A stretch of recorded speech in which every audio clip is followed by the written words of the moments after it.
Hello, beautiful humans. Welcome to this 30-minute yin yoga practice. I want you to be as comfortable as you possibly can. So if you have some cozy jammies, if you want to do this practice on your bed, by all means, make yourself as comfortable as you can. And when you're ready, our first shape is Banana Asana or Ardha Chandrasana, half moon. So you're just going to take your arms overhead and then both feet and both hands off to one side a little.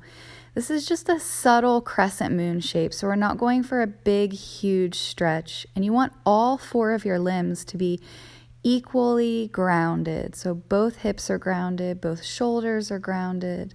The arms can be in any shape overhead. You might like to stack one hand or wrist on the other, if that's helpful. You can keep your hands and arms quite far apart if that eases the stretch and allows you to really soften in here. So this is the key for these shapes and this practice, is to not go very deep at all into stretches, but to just enter them subtly enough that we can fully relax and breathe up and down the length of our body here. So make sure your head is facing the ceiling, though you might take that one ear towards the shoulder a bit to get this full lateral flexion stretch to that one long side. Maybe you have some pets that you can snuggle up to, or imagine making yourself as cozy as you can if you want to throw on some relaxing music or a blanket over. In this last bit of time that we're in the stretch on this side, you can keep your hands and feet apart, or you might like to stack one hand over the other or one ankle over the other. Doesn't matter which. Just stack and breathe and notice how it feels. No force to this one side that's getting lengthened out. Just softening and letting your breath expand into those ribs on that side that's being stretched. Soften in to breathe and be grateful for this sense of interconnectedness of your tissues from your fingertips all the way down your side body to your toes. And the side that you're curling in, that's the side that's shorter now, just allowing that side to kind of accordion in, to soften that side that you're leaning towards in order to better soften and let lengthen the side that we're stretching here. So again, head and hips are heavy, breathing into and back out through your nose so long as this is comfortable for you. And same as always, in any of these shapes, you can come out sooner if you need to. Or you might even like to linger and stay a little longer.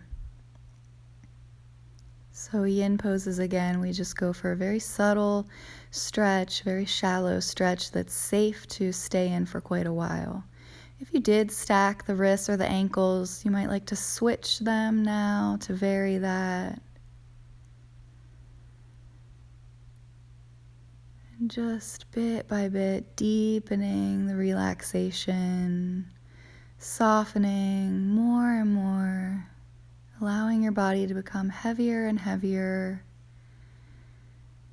We stay for a handful more breaths here on this side of Ardha Chandrasana, half moon, or Banana Asana.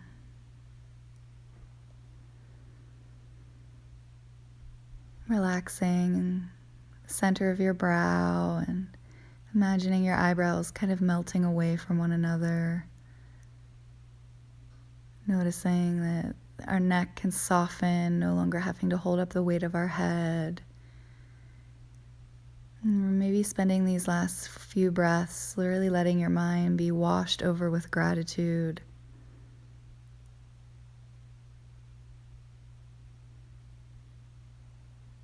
In these yin shapes, we're targeting our connective tissues, our fascial chains, and ligaments and tendons, so that we're not going for big, huge muscular stretches, but rather softening in to find some greater range of motion and stress relief to these connective tissues, the scaffolding structure of our body.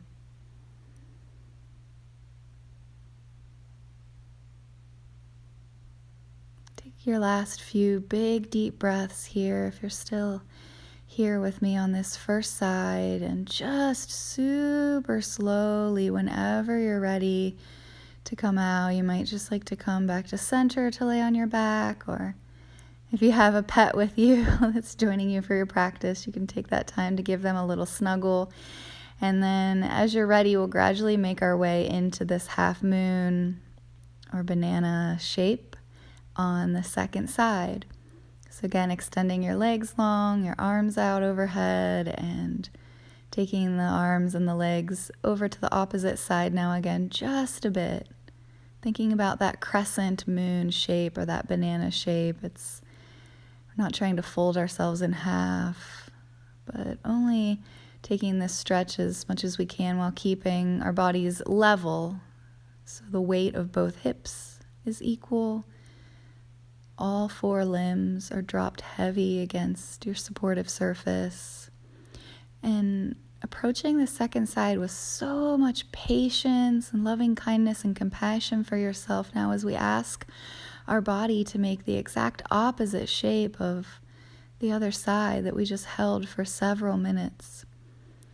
So with compassion and patience, now asking the side that you just lengthened to contract and soften in order to begin this expansion of the opposite side that just was contracted. So you might like to really direct your breath into that side of your ribs that's being stretched, using your breath to stretch the body gently from the inside out. And just having again that patience, knowing that we have a great deal of time, many minutes here to relax in. So it's okay if your body feels a little tense in the first minute or so. Again, having this non-judgment, patience, and loving kindness with our body and with ourselves as we just breathe here. And again, you might like to just keep the legs and arms parted a bit, or you might like to stack one ankle over the other, or one hand or wrist in the other, making sure that you're choosing options that only allow you to soften, not necessarily to intensify the stretch, but to help you feel more supported and nourished in the time that you spend here. Maybe letting a smile soften across your face as you turn your mind to a pleasant memory or pleasant energy, or perhaps if you have a really supportive, loving, kind person in your life, you might send the energy of that smile and their next few breaths out to that person. Perhaps there's someone in your life who could use a little extra positive energy, and maybe that person is you, or someone that you maybe don't even know well, kind of in an outer circle, or perhaps it's someone close to you. You could send some loving, kind thoughts out to them or to yourself. Send the next few deep, nourishing breaths in to fill your own well, to really fill your cup so that you have something to give when friends or family or strangers or circumstances of your life arise that call for a great deal of your energy and focus. If you're taking this valuable time like you are right now to really nourish yourself in these seemingly incredibly simple ways, you'll have so much more to give to yourself or to others when the time comes and you need to. So if you've stacked a wrist or hand or ankles, you might like to switch that stack or cross at some point in time.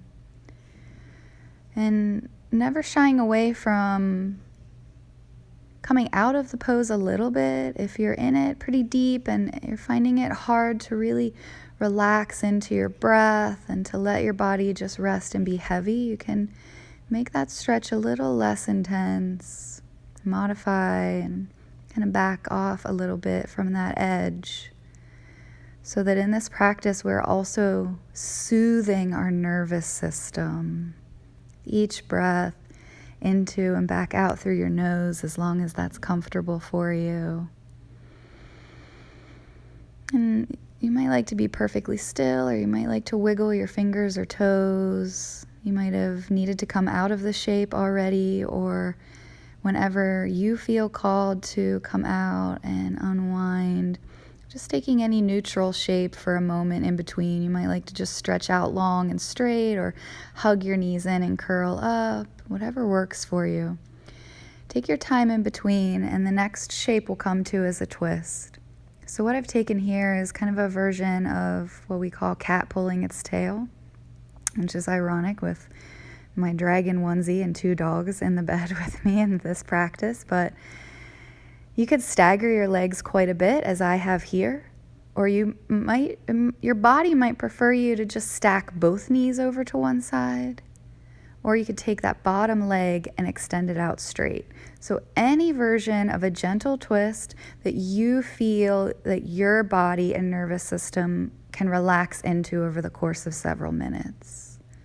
So we won't hold these shapes, these twists, as long as we did the last 2 lateral flexions. But in this spinal rotation, again, you want to let your hips and head be heavy. You could extend your arms out to the sides, or use one hand as a pillow if it's helpful, whatever your body may need. You might even need to have a pillow under that knee that you've taken up and over and across.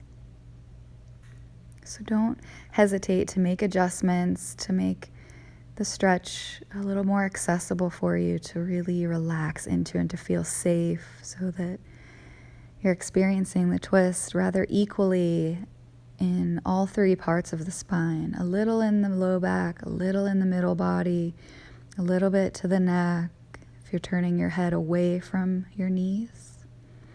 But you want to make sure that you're scooting and breathing your spine nice and long as well. So at some point you might feel the urge to kind of lift and scoot your upper body and your shoulders farther away from your hips. Maybe to lift and lengthen your head away from the shoulders. And you could always take a different version of the twist, even halfway through now, as I've done here. Our bodies are so different from side to side, and from person to person, and from day to day or moment to moment. So it's really just about a gentle, honest exploration of what's going on with your body, how it works, what feels good to you today. So linger in that twist as long as you feel like it serves you. You could also, again, make the choice to change the shape that you're in. So I've come back to that staggered leg. You may feel that you've been in the twist long enough, or maybe you just make it a little more shallow, or a little more supportive. Switch something about it so that you can really drop in here. Each breath like a wave washing over your ribs, your lungs, your torso, sending gratitude, loving kindness and compassion, oxygen-rich blood into every cell, every fiber of your being. Letting each breath gently graze up and down the length of your spine. Letting your eyes soften into their sockets. Letting the head rest heavy and relaxing your jaw.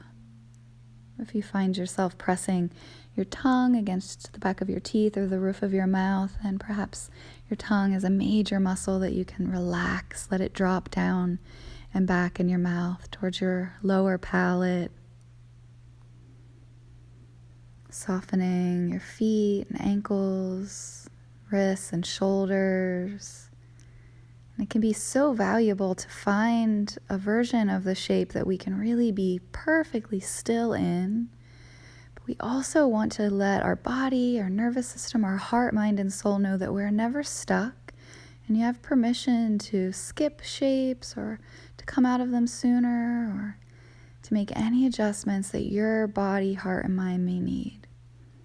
Taking a couple more breaths if you're still here with me, and super, super slowly taking lots of time to slowly unwind and pause between sides. So you might feel called to take a certain stretch or shape on that second side, or to make any little adjustments, or just to pause in between the two sides of the twist here, to really let the discs of our spine now imbibe and absorb back in this kind of gel-like substance. So taking a few great big nourishing breaths here in between sides, and gradually, slowly, gently beginning to explore your way into the second side of your twist when you feel ready. So there's no rush, and again, no judgment, just a really curious exploration of what type of twist feels good on your body for the second side. It might be a super similar shape to the first side here, this cat pulling its tail. If you stagger the legs quite a bit, again, you could have both knees stacked over to the side equally. You could have that top knee drawn over and across and your bottom leg out straight. Or you might like to even have the legs staggered opposite the way I have here. So if you had feet apart wide when you're just flat on your back, and then you let both knees rock to one side. So just feel free to really explore what shape your body needs for the second side of this twist.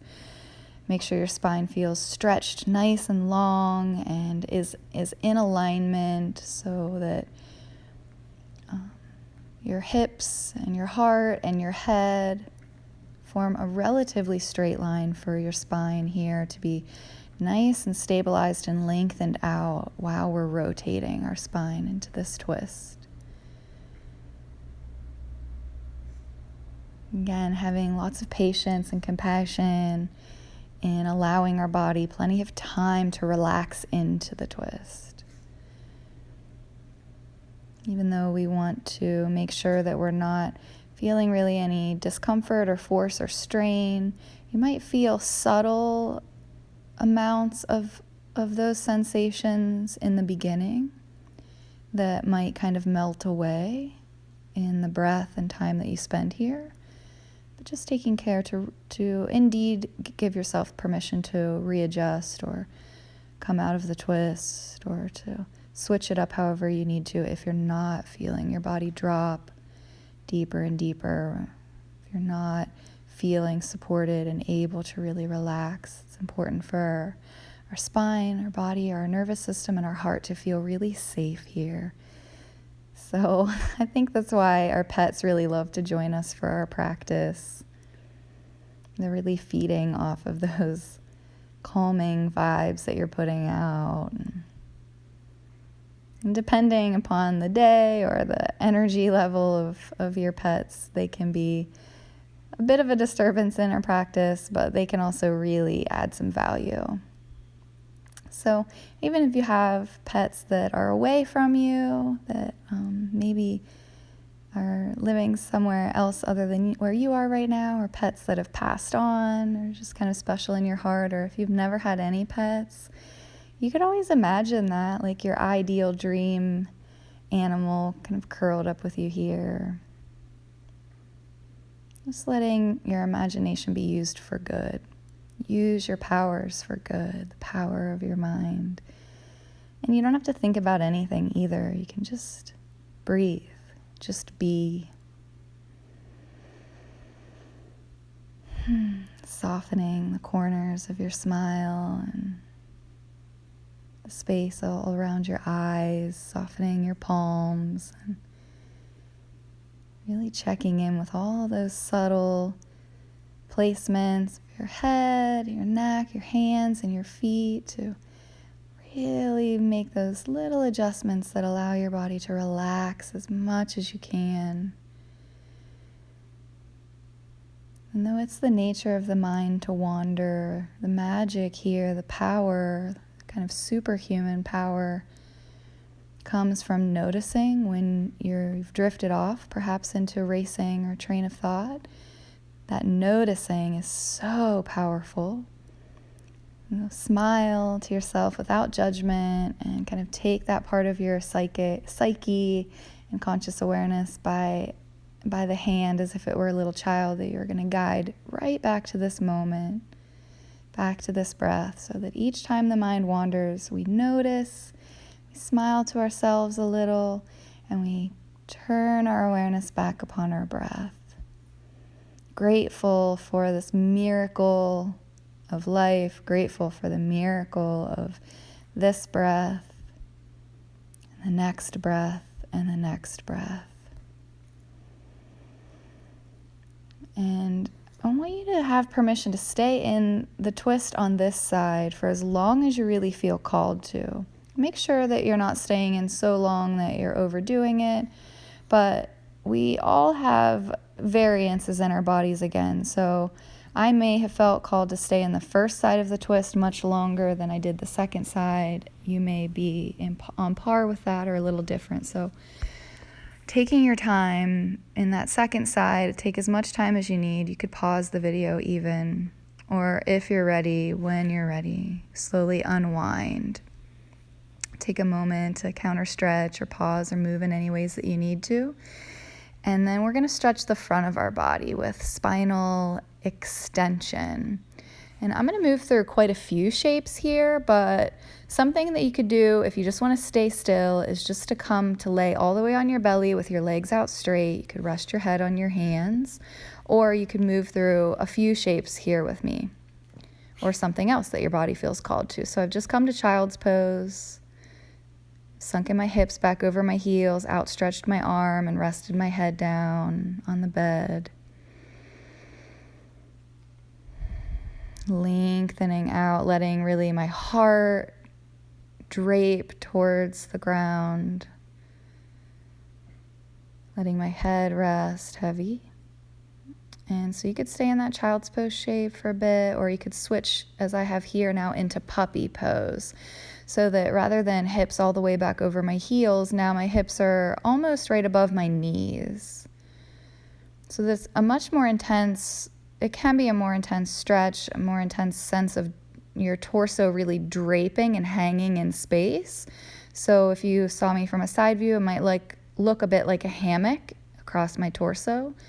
So feet could be pointed or flexed here, and hips are either right above bent knees and knees are hips distance, or you could draw your hips back a little bit by bit, or even rock them to the side a little slowly to really let your upper body relax. You don't want to feel any pressure in your upper body.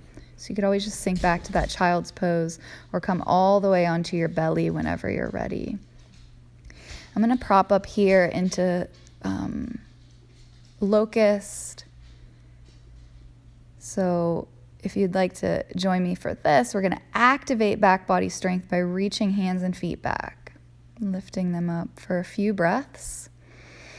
You really want to squeeze the glutes and your core and root down through your hips so that you're not compressing your low back. And you might just reach hands back, or you might be able to interlace them at your low back and press knuckles back. And I'm squeezing my big toes together and lifting my feet, lifting my heart, really trying to use back body strength, but engaging my core to protect the low back. So again, we're stretching the front body here, so you could be in lots of different shapes. If you're able to reach back to grab your feet, you could take this bow pose more actively by kicking the feet back and lifting them up, or you could chill passively here by letting your head rest all the way back down and still kind of engaging the core and the glutes a bit to press the front hip bones down to put this stretch into the front of the hips and the quads rather than to feel that compression in your low back. So if this shape that I'm in now isn't serving you, you could be resting your head on your hands and just letting your knees be bent or your legs out straight if that's enough of a counter stretch. Just laying on your belly is such a great counter stretch from all the time we spend seated. So you could be resting and stretching the front of your body in any way here. If you're in this shape, if you've got a hold of both feet, if that happened to be accessible to you, it may or may not. It's okay either way, but just letting that draw your shoulders back as well. And then I'll come to prop up into Sphinx pose. So again, you could just be resting all the way down, head on your hands with legs straight or knees bent. Or for Sphinx pose, you're going to prop your elbows right below your shoulders. And you could have your head lifted and give a little smile, or you could slowly let your head relax and drape down. You might explore that a little. And you could stay in Sphinx pose. If it feels quite safe to your low back and you feel like you could go a little farther, you could turn your fingertips out and straighten your arms into seal pose. And maybe just coming back to Sphinx when you're ready, if you took that option. Again, you might let your head drop down, just being really cautious and lovingly exploring these shapes in your body. And even in Sphinx pose, gently pressing our hip bones down and protecting the low back.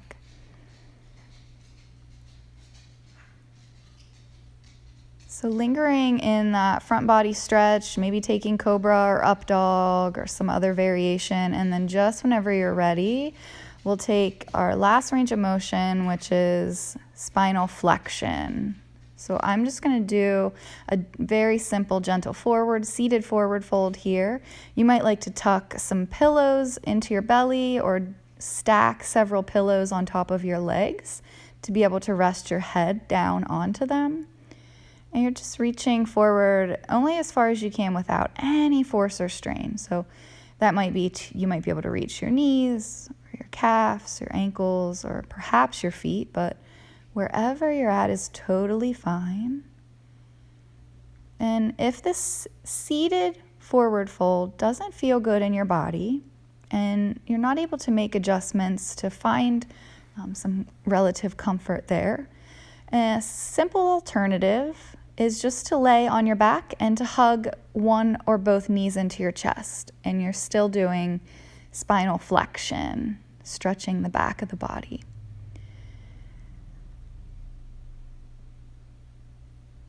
So the spinal ranges of motion that we've moved through in this practice are all of those that are so valuable and important for our spinal health. So we stretched our spine side to side, rotated, twisted to each side. We've stretched the front, and now we're finding some stretch and release to the back.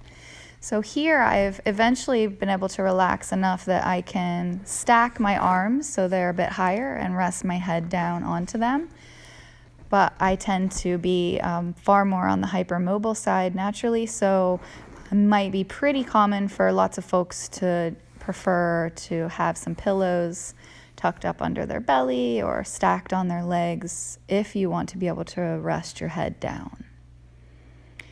And typically we want a nice long straight spine in our yoga practice, but yin is a little bit different in that we can allow ourselves to round our back here because we're not trying to go as deep into this forward fold as our body possibly can. So in your yin shapes, you want to think about staying somewhere closer to 50 or 70% of your furthest ability to stretch safely.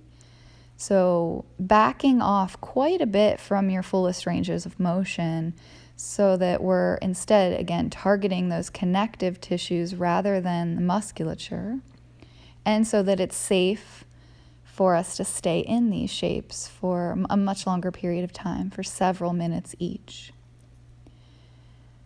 So what I typically do is to just set a timer on my phone or device to do somewhere from 3 to 5 minutes on each of these shapes or ranges of motion. You might even do 5 to 8 minutes on the lateral flexion that we did first, that half moon. And maybe 3 to 5 minutes in each of your twists and your front body stretch and your back body stretch. So if you practice these shapes again. You could always like write them down, make out a little simple list. If you want to practice this again without this video, know that you can just set your timer on your phone so that you're not staying in any of those shapes longer than really serves you. So the only goal is really to be fully present in the sensations of your body so that you can begin to notice those cues that your body's giving you if you need to make adjustments or to back off a bit or to come out of the shape sooner.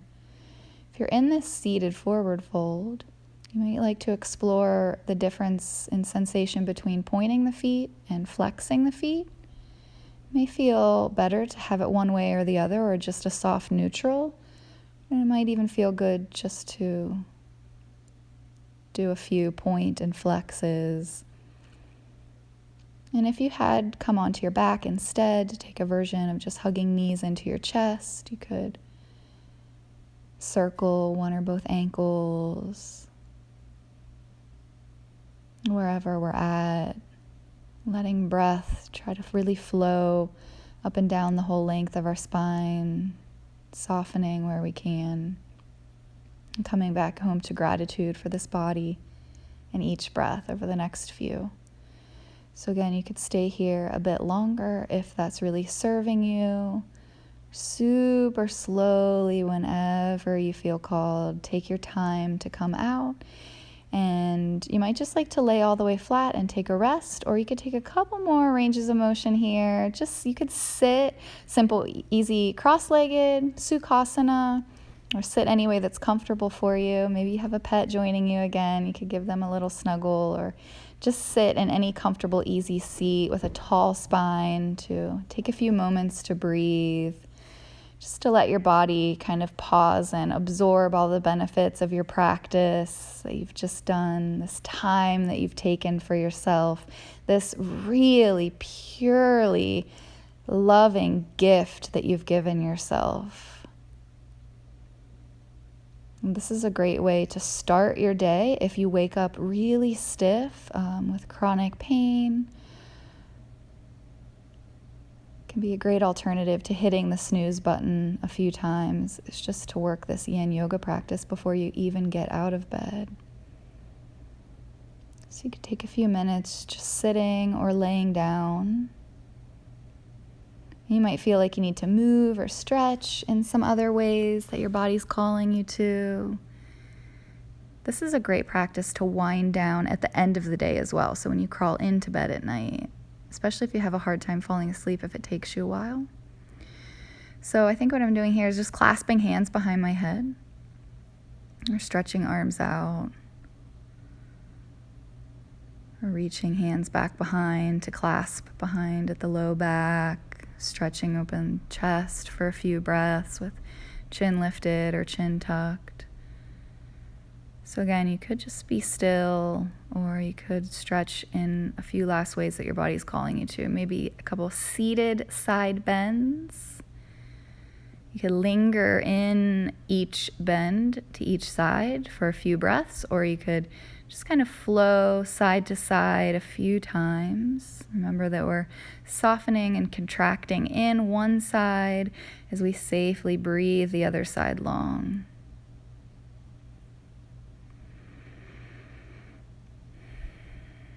And when we're directing the stretch to our fascial system, the connective tissues, you can add a little movement in that side bend. So I'm like bending my arm back behind me a bit and then reaching it overhead a few times. So it's kind of like being in a stretch and then just adding that little bit of extra movement or pulse to give a little extra challenge to release the tight binds that can be created within our fascial lines, our fascial systems, and our connective tissues.